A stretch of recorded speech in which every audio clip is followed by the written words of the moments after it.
Boa tarde, gente, mais um vídeo. Hoje é um assunto que eu adoro, que é obsessão, e entre milhares, né, que a doutrina espírita nos oferece, esse é o que eu mais gosto. Então, o assunto obsessão. E o que é uma obsessão? A obsessão é a influência, né, de um espírito malévolo sobre um encarnado. E a obsessão, ela classifica, ela tem 4 tipos, né?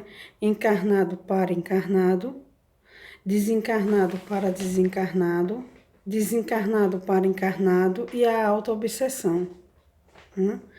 E o grau, a obsessão tem graus, são três graus. Obsessão simples, fascinação e subjugação.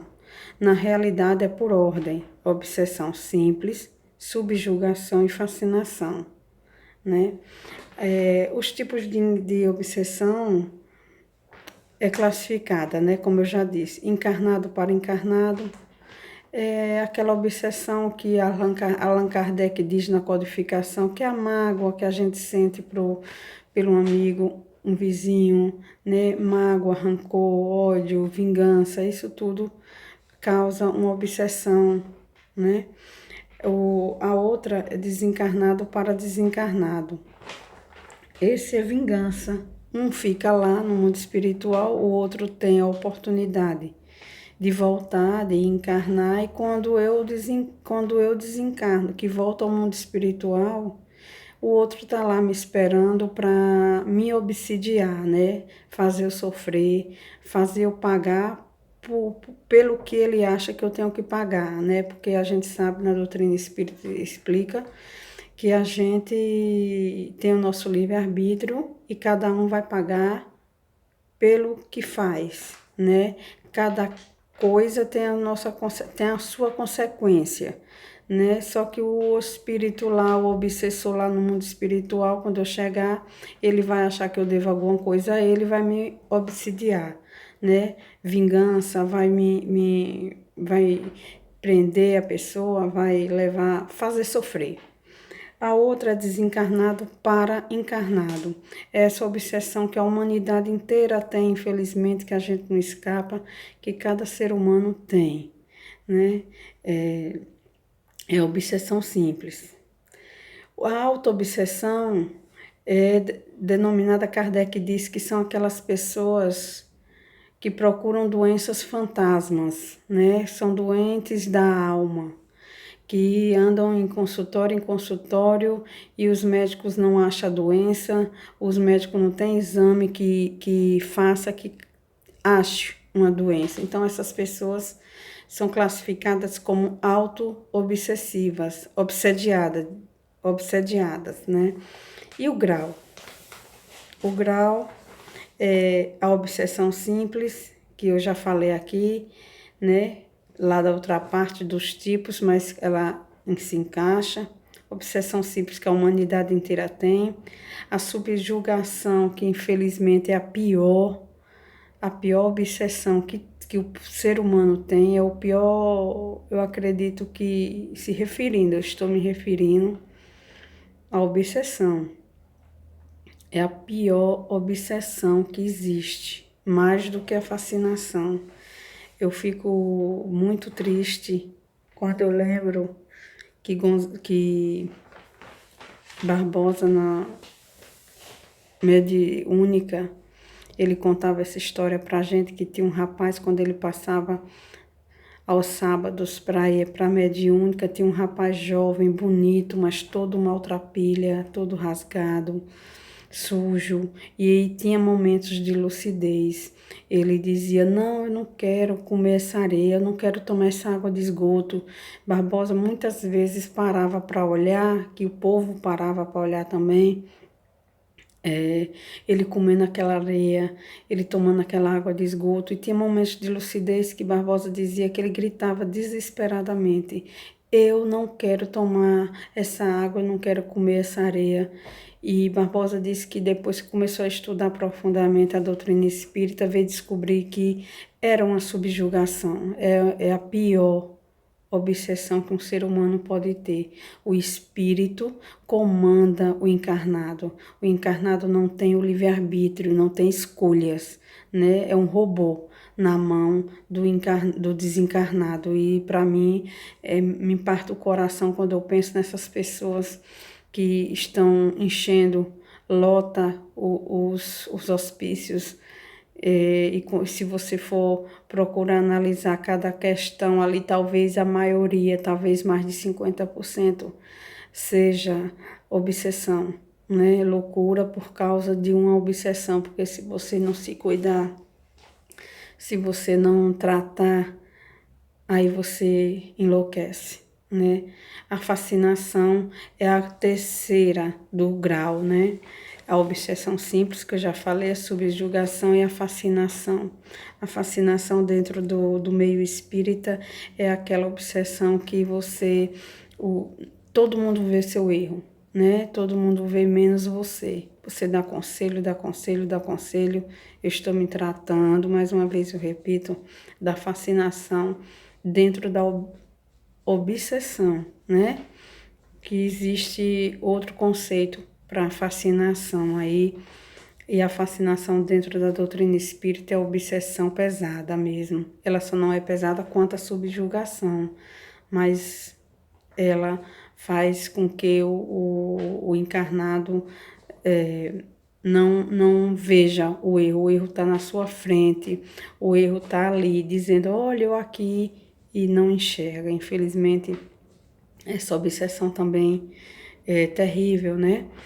E tem uma história aqui de Luiz Gonzaga Pinheiro, quem é espírita talvez conheça Luiz Gonzaga Pinheiro, um palestrante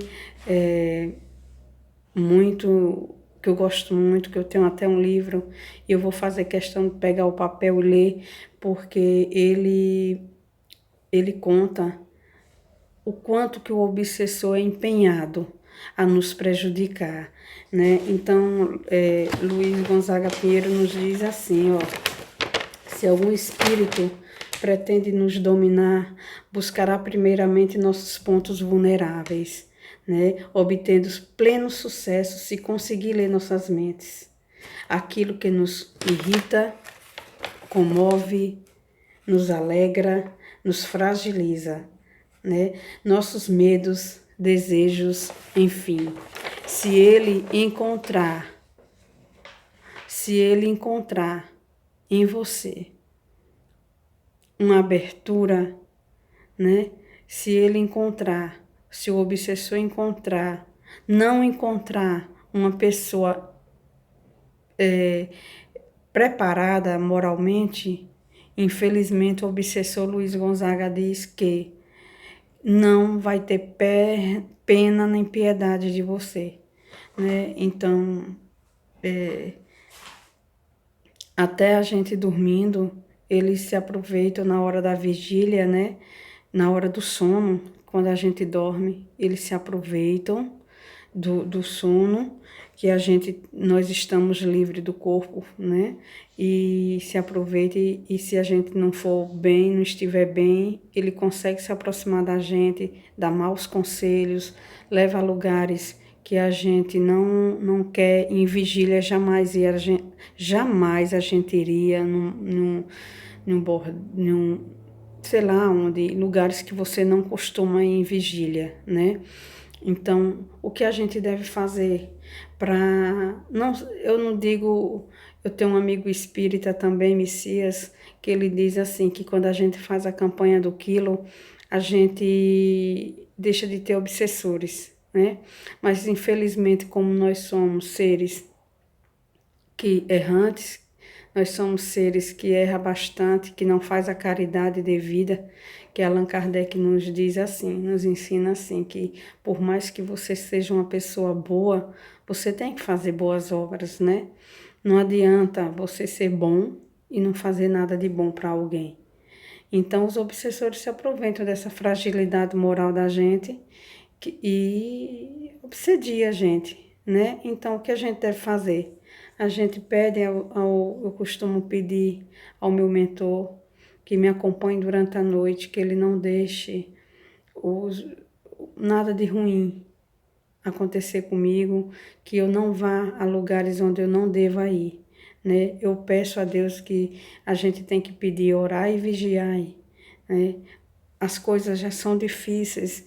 Eu costumo dizer aos amigos que a gente mata um leão por dia. Emmanuel nos diz que o espírita tem que matar um leão por dia. Muitas vezes eu acredito que eu tenha que matar vários leões por dia, mas é assim mesmo, a vida é assim e a gente tem que orar mais, vigiar mais, a gente tem que fazer o bem mais, né? Fazer o evangelho para nos ajudar. Tem um ditado que diz assim, me diz com quem tu andas e eu te direi quem tu és, né? Se você não ter bons pensamentos, se você não agir no bem, você só vai trazer para você as suas companhias espirituais, é só espíritos malévolos, né? Então, para terminar, desculpe, eu não gosto de vídeo longo, mas esse tem que ser, ainda faltou muita coisa, mas pelo menos passam um pouquinho da obsessão para vocês, né? Um tiquinho do conhecimento que a gente tem, a gente tenta passar. Então, eu peço desculpa pela demora. Então, relembrando, né? Vamos orar e vigiar e fazer o bem, né? Porque de uma obsessão simples a gente só vai deixar de ter se a gente se melhorar, né? Quando depois que desencarnar, que a gente começar a trabalhar no bem no mundo espiritual, porque na Terra minha opinião, que doutrina espírita não tem achismo, né? A gente tem que seguir Allan Kardec, né? A codificação, mas a gente tem que levar a vida numa boa, fazendo bem, para pelo menos só ter uma obsessão simples, que a gente vai levando a vida sem tantos prejuízos, né? Para a gente não chegar a uma subjugação e uma fascinação. Então, fique com Deus. Obrigado pelas curtidas, pela visualização, que são poucas, mas eu agradeço cada pessoa que visualiza. Então, até lá, fique com Deus.